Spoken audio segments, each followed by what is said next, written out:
Bonjour à toutes et à tous, bienvenue dans cette vidéo qui va traiter de la fonction exponentielle. La fonction exponentielle est une fonction que vous allez, à partir de maintenant, voir régulièrement. C'est une fonction très importante en mathématiques et pas que mathématiques. Dans l'ensemble des sciences, vous la verrez illustrer, modéliser un tas de phénomènes. Vous allez en plus voir que la fonction exponentielle est une fonction sympathique, agréable à étudier et bien plus simple que bon nombre de fonctions que vous avez déjà vues auparavant. Alors, sans plus tarder, attaquons directement avec le cours, chapitre 10, fonction exponentielle. Comme vous l'avez remarqué en lisant préalablement l'exemplaire du cours que je vous ai envoyé, ce chapitre sur les fonctions exponentielles repose en grande partie sur des notions déjà vues cette année, la dérivation locale mais surtout globale. La fonction exponentielle est une fonction définie par sa dérivation, entre guillemets. Nous allons donc évidemment retrouver, et c'est pour ça que je vous le propose dans le début du cours, tout ce qu'on a vu au sujet de la dérivée. Commençons. Passons sur le chapeau d'introduction et le plan, ainsi que sur les rappels. Les rappels sont un copier-coller tout simplement de votre chapitre sur la dérivation globale. Vous connaissez ce tableau. Ce tableau est l'ensemble des fonctions de référence qu'il vous faut connaître jusqu'à maintenant. À partir de maintenant, une fois que nous aurons fini ce chapitre, vous pourrez ajouter à ce tableau la fonction exponentielle, qui est une nouvelle fonction de référence dont vous connaîtrez la dérivée. Elle n'est pas très compliquée. Descendons et arrêtons-nous un instant sur ce tableau des dérivées. Vous remarquez quelque chose d'assez intéressant, qui est que dans toutes les fonctions que je vous ai listées, à chaque fois lorsque vous la dériviez, elle se transformait en une autre fonction. On l'a bien vu, j'ai bien été clair dessus, j'ai bien insisté, la fonction dérivée, quand bien même évidemment elle a un lien étroit avec la fonction dont elle provient, est une fonction différente, séparée, qui a ses propres variations, son propre signe, c'est une fonction différente. Ici, vous avez x qui donne la constante 1. Vraiment, ces deux choses n'ont pas grand-chose à voir l'une avec l'autre. Pour autant, il se peut que parfois, par moment, la fonction et sa dérivée prennent la même valeur en certains points précis. Ça arrive de temps en temps, pas toujours, mais ça arrive. Dans l'exemple que je vous donne dans le cours, par exemple, si on prend la fonction f définie par x au carré plus 1 et qu'on la dérive, cette dérivée, vous savez le faire maintenant, ce sera 2x. Il se trouve qu'au point x égale 1, si on remplace x par 1 dans f et dans f', on trouve la même valeur, c'est-à-dire 2, ici. Vous pouvez essayer avec une autre valeur, avec 2, moins 5, etc. Vous ne trouverez pas le même résultat entre f et f'. C'est donc spécifique à un point précis, ici, x égale 1. Alors du coup, on peut se demander, puisque une fonction est transformée, entre guillemets, par dérivation en une autre fonction, est-ce qu'il existe une fonction invariante par la dérivation? C'est-à-dire, on prend cette fonction, on la dérive, et ça ne lui fait rien, entre guillemets. C'est-à-dire que sa dérivée est elle-même. Elle garde les mêmes propriétés, c'est la même fonction. Alors oui, cette fonction existe, et c'est même l'objet de ce chapitre, puisque c'est la fonction exponentielle. Cette fonction-là, que l'on appelle fonction exponentielle, et on verra juste après pourquoi ce nom, elle est définie comme l'unique fonction, il n'y en a pas d'autre, qui est égale à sa propre dérivée partout, pas juste en un point, pas juste en x égale 1, hein, pour tout x, hein, et qui vaut 1 lorsque x vaut 0. Donc pour reprendre la définition ensemble de façon, on va dire, plus formelle mathématiquement, il existe une unique fonction f définie et dérivable sur R, sur tout R, et de dérivée f' telle que, eh bien, il se trouve que pour tous les réels, f de x égale f' de x, c'est-à-dire que la fonction est égale à sa dérivée tout le temps, et on a quelque chose de particulier qui est f de 0 égale 1. Ces deux conditions réunies forment une unique fonction vraiment particulière que l'on appelle la fonction exponentielle. Comme on note cosinus, sa fonction cos entre parenthèses de x, sinus entre parenthèses de x, etc. Et vous verrez l'année prochaine, si vous poursuivez les maths, qu'il y a un lien d'ailleurs entre l'exponentielle et les fonctions trigonométriques, mais c'est un autre sujet. On va noter cette fonction exp comme exponentielle, les trois premières lettres comme cos, sin, etc. Et bien entendu, on n'oubliera pas de mettre des parenthèses pour entourer la variable. On a donc, pour tout réel, exponentielle de x', la dérivée de l'exponentielle de x, qui est égale à exponentielle de x. Et en plus, on sait que exponentielle de 0 vaut 1. C'est comme ça qu'on le note. Voilà, c'est ça La fonction exponentielle, c'est une fonction qui est définie de telle sorte que sa dérivée vaille la fonction de départ. C'est vraiment une fonction particulière et il n'y a qu'elle qui remplisse cette condition. Vous avez dû voir, si vous avez pu lire l'intégralité du chapitre que je vous ai envoyé, que ce chapitre est court. En général, mes chapitres, c'est un standard, font 8 pages. J'essaie de m'y tenir. Celui-ci n'en fait à peine 6, on va dire 5,5. Donc on va passer rapidement et en plus, vous allez voir qu'il est assez aéré. Il n'y a aucune obligation de faire une quelconque démonstration dans le programme de ce chapitre. On est parfaitement libre de s'en passer. Évidemment, dans les conditions dans lesquelles nous sommes, on va s'en passer. Toutefois, ce n'est pas parce que ce n'est pas obligatoire que vous ne pouvez pas le faire. D'ailleurs, j'incite très fortement celles et ceux qui s'en sentent capables, elle n'est pas très compliquée, celles et ceux qui le veulent ou qui sont curieux, et surtout celles et ceux qui poursuivent la spécialité mathématique, à jeter un coup d'œil à cette démonstration. Tout est expliqué dans le manuel. Alors, il se trouve que dans votre Barbazo, c'est la page 182. Et que c'est une démonstration possible. Il en existe une autre similaire qui passe par raisonnement par l'absurde. Ces démonstrations sont intéressantes et valent le coup d'œil. Elles ne sont pas à apprendre, elles sont juste ici à titre d'approfondissement. Bon ben voilà, une nouvelle fonction, la fonction exponentielle, et en plus, c'est une fonction de référence qu'on va utiliser souvent, donc on va le mettre dans le tableau des dérivées, et il se trouve que la dérivée, c'est elle-même, donc elle est définie sur R, dérivable sur R, et sa dérivée vaut elle-même exponentielle de x. C'est vraiment très facile. Descendons un peu et progressons dans notre cours à la rencontre de cette fonction, et donc évidemment de sa représentation graphique qu'il vous faut absolument avoir en tête de façon très claire. J'ai tracé sur ce graphique ici à la fois la fonction exponentielle, qui est la courbe rose que j'ai nommée C, et en plus la tangente, une tangente en un point particulier, le point A qui appartient à la courbe et qui a pour abscisse 0. Évidemment, pourquoi j'ai tracé une tangente? Parce que l'intérêt et la particularité de la fonction exponentielle est le lien avec sa dérivée, que la valeur de la dérivée soit la même valeur que la valeur de la fonction en un point. C'est exactement ce qui va se passer ici. Regardons plus en détail. Puisque la dérivée a la même valeur que la fonction en tout point, donc par exemple au point A. Alors dans ces cas-là, c'est quoi la dérivée? Rappelez-vous, c'est la valeur du coefficient directeur de la tangente en un point précis, le nombre dérivé. Dans ces cas-là, il aura la même valeur que l'image de ce point-là, c'est-à-dire la valeur qu'on obtient à travers la courbe. Donc, si on prend le point d'abscisse 0, E de 0, c'est-à-dire l'image par l'exponentielle, il faut le lire sur la courbe, ici, ça vaut 1, évidemment, vous le savez, c'est même dans la définition. Hein. Et à ce moment-là, on devrait et on doit avoir le coefficient directeur de la tangente qui doit aussi valoir la même valeur, 1. Donc, on remarque ici par lecture graphique que le coefficient directeur de la tangente vaut en effet 1, puisque l'on se déplace sur les x de 1 carreau. Lorsqu'on fait ça, on aura monté sur les y de 1 carreau, vous savez, delta y sur delta x, le coefficient directeur de la tangente. Donc vous voyez que cette tangente, son coefficient directeur, a exactement la même valeur que la valeur de la fonction. Ici, lorsqu'on prend e de 0, ça vaut 1, le coefficient directeur de la tangente dans ce point-là, il vaut 1. C'est aussi simple que ça, et ça marche partout. Alors, peut-être que l'encart juste à côté de ce graphique ne vous a pas paru très clair. On va éclaircir tout ça à l'aide d'une animation, ça sera beaucoup plus simple. Il se trouve que tracer ces tangentes à cette courbe, c'est vraiment super facile, sans aucun calcul, grâce à une propriété assez particulière. Regardons ce qui se passe. Vous savez que le coefficient directeur de la tangente, ça va être égal à la valeur de la fonction, c'est la définition même de l'exponentielle. Donc, vous savez qu'ici, au point d'abscisse 0 par exemple, je vais placer un point A de la fonction exponentielle.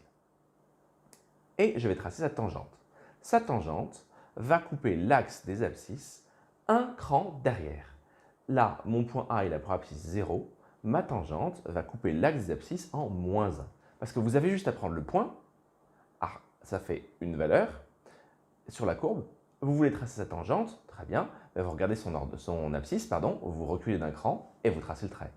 Il se trouve qu'en plus, le coefficient directeur, on peut le lire facilement puisque comme les x sont toujours égaux à 1, ce seront uniquement les y qui auront la valeur de l'image par la fonction.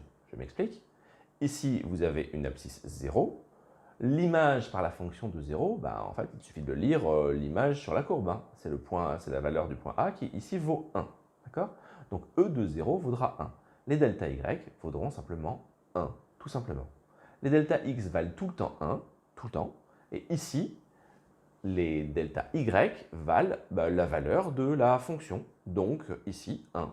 Donc si on prend le point d'abscisse 1 maintenant, et qu'on trace la tangente au point d'abscisse 1, qu'est-ce qu'on obtient?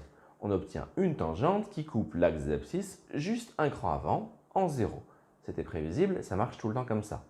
Il se trouve que là, les delta Y, évidemment, ne valent plus 1, ça ne vaut pas 1 tout le temps. Là, ça vaut exponentielle de 1, et vous connaissez cette valeur, c'est E, c'est la constante d'Euler, dont on va reparler juste après. Vous avez une vidéo dédiée à la constante d'Euler que vous avez déjà vue, hein. Donc vous savez qu'elle vaut environ 2,72 pour faire simple, et nous la réutiliserons juste après dans le chapitre, hein. Elle va réapparaître, vous le savez. Donc il se trouve que là, les delta Y valent E, donc 2,72 environ, donc il faudra monter de 2,72 sur les X lorsqu'on se déplace de 1y pour avoir le coefficient interacteur de notre tangente. C'est exactement ce qu'on a là aussi. On observe qu'on a, si on se déplace d'un cran vers la droite, on va monter exactement de la valeur de la fonction, la même chose, 2,72. C'est donc redoutablement facile de tracer les tangentes partout à cette courbe. On n'a besoin d'aucun calcul, on a juste besoin d'une règle. Alors poursuivons et reprenons exactement ce qu'on vient de dire à l'instant, que exponentielle de 1 valait E, la constante d'Euler, et que cette constante valait environ 2,72. Ça n'est pas une surprise pour vous, vous avez déjà vu l'introduction juste avant. Alors, évidemment, vous savez que 2,72 c'est une approximation, puisque vous savez que c'est un irrationnel et vous savez comment Euler l'a montré. Alors il se trouve que la constante E a un autre nom, on l'appelle aussi constante de Neper, Neper étant un autre mathématicien, en lien avec la fonction logarithme népérien que vous verrez prochainement. Le logarithme népérien étant très fortement lié à l'exponentielle et donc à cette constante E, spoiler, le logarithme népérien est simplement la fonction réciproque de l'exponentielle, tout comme par exemple la fonction racine carrée est la fonction réciproque de la fonction x au carré. Mais alors, me direz-vous, qu'est-ce que vient faire la constante d'Euler là-dedans, en dehors du fait que l'exponentielle de 1 vaille E? Si c'est juste pour ça, franchement, ça valait pas trop le coup. Eh bien, il se trouve que c'est beaucoup mieux que ça et ça va nous simplifier grandement à la fois les écritures et surtout la mémorisation des propriétés. Parce qu'il se trouve qu'on a une propriété ici qui est très intéressante, qui nous dit que pour tout x, tout le temps, réel, hein, partout tout le temps, vous savez, il se trouve que la valeur de exponentielle de x, c'est exactement la même chose que E, le nombre de l'heure, hein, à la puissance x. Alors ça, c'est surprenant. Cette fonction exponentielle, dont la dérivée vaut elle-même équivaut 1 en 0, serait donc une fonction puissance. Ici, on fait varier la puissance, hein, e de x, on a un nombre, e, ça pourrait être 2, hein, et on fait varier son exposant. Alors, on est d'accord qu'en général, les exposants, c'est en valeur entière. En général, on fait puissance 1, puissance 2, puissance 3, puissance 4. Vous avez déjà vu des puissances non entières, en puissance 1,5 pour la racine carrée, hein, vous savez. Et on peut généraliser ça à l'ensemble des réels. Ça fonctionne parfaitement. Pour tout x, même non entier, on a cette relation-là. L'exponentielle de x, la valeur de cette fonction, c'est la même chose que la constante d'Euler mis à la puissance x. Alors pourquoi est-ce que ça c'est chouette? Parce que évidemment, on a des propriétés algébriques de la fonction exponentielle. Et que vous avez peut-être vu dans votre manuel, pour celles et ceux qui ont anticipé ou qui s'aident du manuel pour apprendre leur cours, que le manuel dédie un ensemble de propriétés algébriques sous cette forme-là, il y en a même d'autres, sous la forme de l'exponentielle en tant que fonction, que nouvelle fonction, on vous donne des propriétés. Par exemple, on vous dit que si on prend un x et un y absolument quelconque, c'est donc pour n'importe quel x et y, on a la propriété suivante qui est elle aussi intéressante, exponentielle de x plus y, c'est exponentielle de x fois exponentielle de y. On dit que donc l'exponentielle transforme les sommes, x plus y, en produit, exponentielle de x d'un côté fois exponentielle de y de l'autre. Bon. On a aussi une relation un peu particulière entre l'exponentielle de x et l'exponentielle de moins x. Exponentielle de x fois exponentielle de moins x, et ça, pour tout x, ça vaut toujours 1. Bref, Ces relations sont intéressantes, elles sont originales, on va pouvoir s'en servir, d'ailleurs on va s'en servir dans les exercices que je vous ai donnés, mais il va falloir les apprendre. Ça fait des choses supplémentaires à apprendre. Alors évidemment, vous êtes habitués, vous êtes des élèves, vous faites que ça à longueur d'année. Mais si on pouvait se simplifier la vie, ce serait mieux. Alors évidemment, j'ai raccourci cette partie au minimum pour vous les présenter ainsi, mais vous allez voir qu'en réalité, grâce aux exposants et en puissance, on peut trouver quelque chose de familier. En fait, puisque c'est une fonction qui se comporte comme une fonction puissance, elle en a toutes les propriétés. Vous pouvez bien entendu savoir que exponentielle de 0 égale 1, d'ailleurs je vous encourage à le faire, c'est dans la définition même, ou que exponentielle de x plus y égale exponentielle de x fois exponentielle de y, etc. Les propriétés dont on vient de parler. Je vous encourage à les apprendre par cœur. Mais en réalité, c'est simplement les mêmes opérations que celles que vous avez déjà vues sur les puissances. Regardez ce qui se passe. Exponentielle de 0e puissance 0, n'importe quel nombre puissance 0, ça vaut toujours 1. Exponentielle de 1 égale e, on l'a vu tout à l'heure. Ben oui, et forcément, e de 1, n'importe quel nombre à la puissance 1 vaut ce nombre-là. 2 puissance 1, ça vaut 2. E puissance 1, ça vaut e. De la même façon, cette propriété-là peut s'écrire très facilement à l'aide des opérations sur les puissances. Vous savez qu'un nombre puissance a fois le même nombre puissance b, ça fait ce nombre puissance a plus b. Je vous invite bien entendu à, pour vous remémorer, utiliser ceci. Un exemple, 2 puissance 3 multiplié par 2 puissance 2. Combien est-ce que ça fait ça? Ça fera évidemment 2 puissance 5. Comment est-ce que je le sais? 2 puissance 3, vous pouvez l'écrire comme ceci. Multiplié par 2 puissance 2, vous pouvez l'écrire comme cela. Vous retrouvez bien quelque chose sur les puissances. 2, il y est 5 fois. 2 puissance 5. Donc on a bien 3 plus 2. La multiplication se transforme bien en somme.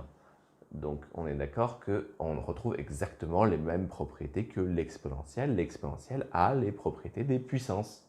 Donc vous ne serez pas surpris évidemment d'avoir cette propriété-ci. Lorsque par exemple je prends 2 puissance 3 à la puissance 2, je vais obtenir de la puissance 3 fois 2, c'est-à-dire de la puissance 6. Comment je sais ça? 2 puissance 3, c'est 2 fois 2 fois 2. Et si je le passe au carré, je répète juste 2 fois 2 fois 2. Je le multiplie par lui-même, je l'ai passé au carré. Eh bien, 1, 2, 3, 4, 5, 6, j'obtiens 2 puissance 6. Ça me donne donc 3 fois 2. Vous ne serez donc absolument pas surpris de retrouver cette propriété sur l'exponentielle. Et c'est d'ailleurs de là que vient le nom exponentiel. Exponentiel, ça veut juste dire que l'on place un exposant sur une valeur. On a e, qui est une constante, la boîte irrationnelle avec une suite décimale infinie, peu importe, c'est une valeur finie. Et cette valeur-là, vous lui mettez une puissance, un exposant. Vous avez donc la fonction exponentielle. À l'usage, et vous le verrez ultérieurement, on préférera de plus en plus utiliser la notation petit e puissance x que exp entre parenthèses de x, bien que cette notation ait tout de même un certain nombre d'avantages, notamment le fait de se raccrocher plus facilement aux fonctions. Vous avez probablement à la fin un espace, j'en ai laissé, j'espère que ce sera assez, pour ajouter la phrase entière qu'il manque à votre cours. Il existe donc deux façons complémentaires de voir l'exponentielle, complémentaires, l'une et l'autre sont parfaitement exactes, elles n'ont juste pas le même prisme. Une comme une fonction nouvelle, la fonction exponentielle de x, notre exp entre parenthèses de x, et avec des propriétés nouvelles à apprendre par cœur, qui est rigoureusement la même chose que les puissances du nombre irrationnel e étant la constante de l'heure, avec la notation e puissance x. Alors si on récapitule, cette nouvelle fonction exponentielle, elle a l'air finalement assez simple. C'est une fonction dont la dérivée est elle-même qui vaut un nombre très simple 1 en 0 et dont toutes les propriétés peuvent s'exprimer à l'aide d'un seul nombre que l'on met à la puissance x. Bon, pour l'instant, ça a l'air bien parti et on va voir que c'est que le début des surprises puisque vraiment la suite est encore plus simple. Mais d'abord, petite parenthèse et retour sur les suites géométriques. Puisque vous avez vu également cette vidéo sur la propagation des virus, vous savez que les suites géométriques, et nous l'avons vu dans le chapitre dédié d'ailleurs, ont une progression qui ressemble très fortement à notre courbe exponentielle. D'ailleurs, c'est une progression qu'on appelle exponentielle. Et ça n'est pas pour rien du tout. Regardons cette propriété. Si on prend un réel a fixé, donc une constante, n'importe laquelle, réelle. Et évidemment, n, un antinaturel, comme on le fait d'habitude lorsqu'on parle de suite. Il se trouve que la suite exponentielle de na, d'après les propriétés qu'on a vues juste avant, peut s'écrire exponentielle de a à la puissance n. Exponentielle de a, puisque a est un nombre fixe, exponentielle de a, c'est une constante, hein, à la puissance n. Une constante à la puissance n, ça ne vous rappelle rien? Ben si, c'est une suite géométrique. Propriété, ça dit exactement ça, soit 1 réel, n un antinaturel. Alors dans ces cas-là, la suite un définie par exponentielle de na est une suite géométrique de raison exponentielle de a, évidemment, puisque c'est exponentielle de a qui est la puissance n, et de premier terme, 1, vous connaissez la formule, hein, c'est u0 fois q puissance n, ici u0 n'apparaît pas, c'est donc juste 1 fois exponentielle de a à la puissance n.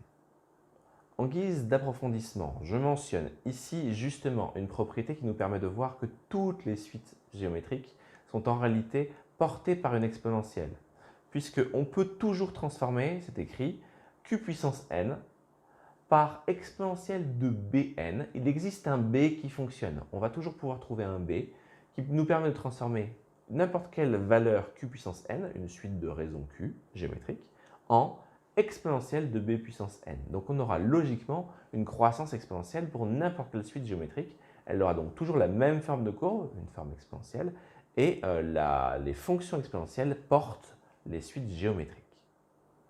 Alors, poursuivons sur l'étude des fonctions exponentielles. Alors, des fonctions exponentielles au pluriel, on verra pourquoi juste après. Regardons d'abord la fonction exponentielle exp de x, celle dont on vient de parler jusqu'à maintenant, et regardons qu'est-ce qu'on fait quand on étudie une fonction, son signe et ses variations, on fait toujours ça. Alors, vous allez voir, ça va vous plaire. Propriété, pour tout réel, toujours, tout le temps, l'exponentielle est strictement positive. Elle ne vaut jamais 0 et elle est tout le temps positive. Donc si vous la rencontrez au numérateur mais aussi au dénominateur, ou si vous voulez faire une étude de signe d'une fonction composée dans laquelle il y a une exponentielle, c'est vraiment simple, l'exponentielle c'est toujours strictement positif. C'est réglé, il n'y a rien à dire. C'est encore plus simple qu'un carré, parce que vous savez qu'un carré, s'il est toujours positif, il peut être nul, positif ou nul. X au carré, par exemple, ça peut être égal à 0 si x vaut 0. L'exponentielle, c'est jamais égal à 0. Donc par exemple, si vous l'avez au dénominateur, même pas besoin de l'étudier, c'est réglé, ça ne vaut pas 0. Et en plus, c'est chouette que ça soit tout le temps positif, strictement. Pourquoi? Parce qu'on sait que la dérivée de l'exponentielle, c'est l'exponentielle. Donc la dérivée, puisque c'est exponentielle, on sait qu'elle est comme l'exponentielle, hein, strictement positive. Si vous avez une dérivée strictement positive, c'est que votre fonction, elle est comment? Elle est strictement croissante sur toute R. Aucune variation, aucun changement de variation, on est bien d'accord, elle varie comment? Elle est toujours croissante. Donc si on résume, cette fonction, elle est définie et dérivable pour toutes les valeurs de R, elle est toujours strictement positive et elle est toujours strictement croissante. C'est difficile de faire plus simple. Je vous passe le tableau de variation qui évidemment est trivial. On a juste ajouté dedans la valeur remarquable 0, puisqu'on sait que l'exponentielle de 0 vaut 1. Non pas que c'est nul, hein. Faites attention, ne mettez pas de 0 ou coupez l'axe d'abscisse, jamais, l'exponentielle ne vaut jamais 0. Elle est toujours au-dessus de l'axe d'abscisse, vous vous rappelez de la courbe, il faut vraiment que vous l'ayez en tête. Et ça donne ce tableau de variation tout basique là. Bon. Puisque cette fonction est strictement croissante, alors on a des propriétés. On a les propriétés écrites ici, que si exponentielle de a égale exponentielle de b, ça veut dire que a égale b, et réciproquement. Si vous avez deux valeurs a et b identiques, leurs exponentielles sont les mêmes. Ce qui n'est pas du tout si évident que ça, hein, parce que par exemple pour les fonctions carrées, vous pouvez avoir a carré égale b carré, ça ne veut pas dire que a égale b. Ça peut peut-être vouloir dire que a égale moins b. Parce que si vous mettez tout au carré, vous aurez bien a carré égale b au carré. Même chose pour les inéquations. Si exponentielle de a est plus grand que exponentielle de b, ça signifie que a est plus grand que b, et réciproquement, si vous prenez deux nombres, un a plus grand qu'un b, leurs exponentielles seront dans le même ordre, c'est normal, c'est la définition de la croissance en réalité. Puisque ce sont des équivalences, elles sont vraies dans les deux sens, et on remarque, si vous écrivez avec l'écriture e de x, e petit e exposant x, qu'on a là aussi exactement les propriétés des puissances, rien n'a changé depuis tout à l'heure. Je pense que ce chapitre va être mémorisé rapidement. Pour vous y aider, récapitulatif sur la courbe. Votre courbe ici, vous voyez comment elle est, on la mémorise. elle touche l'axe des abscisses quasiment en moins l'infini, elle est très très proche de 0. On pourra dire que la limite de l'exponentielle en moins l'infini, c'est 0. Ce n'est pas du tout le programme, mais ça se voit, c'est évident, hein. Donc on va dire qu'elle frôle le 0 par-dessus à moins l'infini. Et plus on s'approche de 0, plus elle monte, elle monte, elle monte. En s'approchant de 0 ici, elle décolle soudainement. L'exponentielle de 0 vaut 1 et on poursuit ici en montant très rapidement jusqu'à plus l'infini. Qu'est-ce qu'elle a cette fonction en rose? Elle est tout le temps positive, strictement. Elle est tout le temps croissante, strictement. Si on trace ces tangentes, on remarque que le coefficient directeur de toutes ces tangentes, elles sont tout le temps positives. À la limite, ici, elle sera plate, mais comme ça ne vaudra jamais 0, elle ne sera jamais égale à 0. Elle sera très, très, très, très légèrement, mais quand même positive. Donc, toutes ces tangentes sont positives, évidemment, puisque la dérivée est positive. Et enfin, on remarque que si on prend deux points, A et B, et qu'on compare les exponentielles, eh bien, si A est plus petit que B, on aura l'exponentielle de A qui est plus petit que l'exponentielle de B. C'est logique, elle est croissante. Bref, c'est vraiment facile. Donc, on ne va pas se contenter de ça. On va faire mieux. Il se trouve que les exponentielles, je vous en ai parlé, vous l'avez vu quelque part dans le cours, c'est écrit 2-3 fois, on peut considérer que c'est une famille. Un peu comme les polynômes sont une famille de fonctions, on peut dire qu'il y a une famille de fonctions exponentielles au pluriel. Alors, qu'est-ce qu'on appelle les fonctions exponentielles? C'est toutes les fonctions de type exponentielle de ax, et pas juste exponentielle de x, où a est un nombre constant, réel, ce que vous voulez, mais constant. Alors, cette forme, elle nous est déjà connue. C'est une composition. Vous savez, la composée de fonctions, on en a déjà parlé dans le chapitre sur la dérivation. On va exactement le reprendre ici. Mais on va même aller plus loin que les simples fonctions exponentielles, type ax, on va faire ax plus b, puisqu'on sait ce qu'on a dans notre cours d'ailleurs sur les composés de fonctions dans la dérivation. On a la composée par une fonction affine ax plus b. Faisons-le directement. Petit rappel de ce qu'est une composée, c'est comme si on prenait x, que ce x-là, on le transformait en ax plus b, et qu'au résultat de x plus b, ce ax plus b-là, on le refait passer dans une nouvelle fonction exponentielle pour donner la valeur exponentielle de ax plus b. X, on le transforme en ax plus b, et ce ax plus b, on le transforme en exponentielle de ax plus b. Voilà ce que c'est une composition de fonctions. Propriété, bon, des rappels d'abord sur la formule des fonctions composées en dérivation. Vous devez l'apprendre par cœur, j'espère que vous la connaissez. Appliquons-la bêtement, rien n'a changé, j'ai juste appliqué avec les formules qu'on a juste au-dessus, en remplaçant la fonction g ici, là, par la fonction exponentielle, pardon, petit g, il se trouve que c'est la fonction exponentielle. Donc notre fonction f de x, c'est exponentielle de x plus b. Si on fait f' de x, la dérivée de exponentielle de x plus b, eh ben, d'après la formule, on sort le petit a, eh ben, on a exactement la même chose ici, on sort le petit a, c'est a fois exponentielle de x plus b. Bon. Pourquoi l'exponentielle de x plus b? Parce que f', bah, comme c'est l'exponentielle, elle reste l'exponentielle. Ça, c'est chouette, ça ne change pas. Donc vraiment, c'est extrêmement simple. Lorsqu'on dérive, entre guillemets, ax plus b, exponentielle de x plus b, qu'est-ce qu'on obtient? On obtient un a exponentielle de x plus b. Vraiment, là non plus, c'est pas très compliqué. Ben alors, regardons le signe de cette composée. On sait que lorsqu'on a la dérivée, qui est égale à a exponentielle de ax plus b, notre exponentielle, elle est toujours strictement positive, on le sait. Peu importe a, peu importe x, peu importe b, n'importe quoi, exponentielle de n'importe quoi à l'intérieur, c'est toujours positif, hein, peu importe. Donc ça, c'est positif. Donc en fait, le signe du tout de la dérivée, ça dépend juste du signe de a. Donc si a est positif, bah, forcément votre dérivée sera positive, donc votre fonction exponentielle de x plus b sera strictement croissante. Et si a est négative, l'ensemble sera strictement négatif, donc votre fonction sera strictement décroissante. Si la dérivée est négative à cause du a, la fonction sera décroissante. Si la dérivée est positive à cause du a, eh ben, la fonction sera croissante, puisque l'autre bout, de toute façon, n'intervient pas, elle est toujours positive. Pourquoi s'embêter avec ces fonctions composées? Parce qu'en réalité, c'est extrêmement important en physique, en SVT, en économie, etc. Des courbes et des fonctions qui utilisent des fonctions exponentielles, vous en verrez plein en réalité. Ici, vous avez des versions qu'on appelle exponentielles kt. Alors, ou moins kt d'ailleurs. Pourquoi k et pourquoi t? En physique, on préfère avoir k comme une constante positive, toujours positive, quitte à lui mettre un signe moins devant. Pour faire moins k, au lieu de prendre k, une constante négative, on fait moins k avec k positif, pourquoi pas. Et t, la variable temps. Donc le temps, vous savez qu'on commence à 0. Et donc, on aura des fonctions de ce type-là, exponentielle kt par exemple, qui pourrait avoir cette tête-là. Alors évidemment, la pente, le fait qu'elle monte plus ou moins dépend de la valeur de k, hein.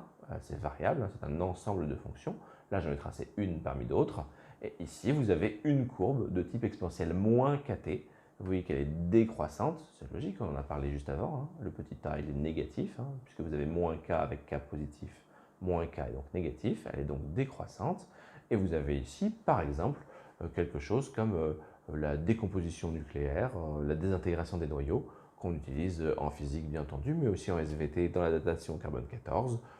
Ce genre de choses se produit par exemple dans le chargement-déchargement des transistors en électronique, dans un tas d'autres phénomènes.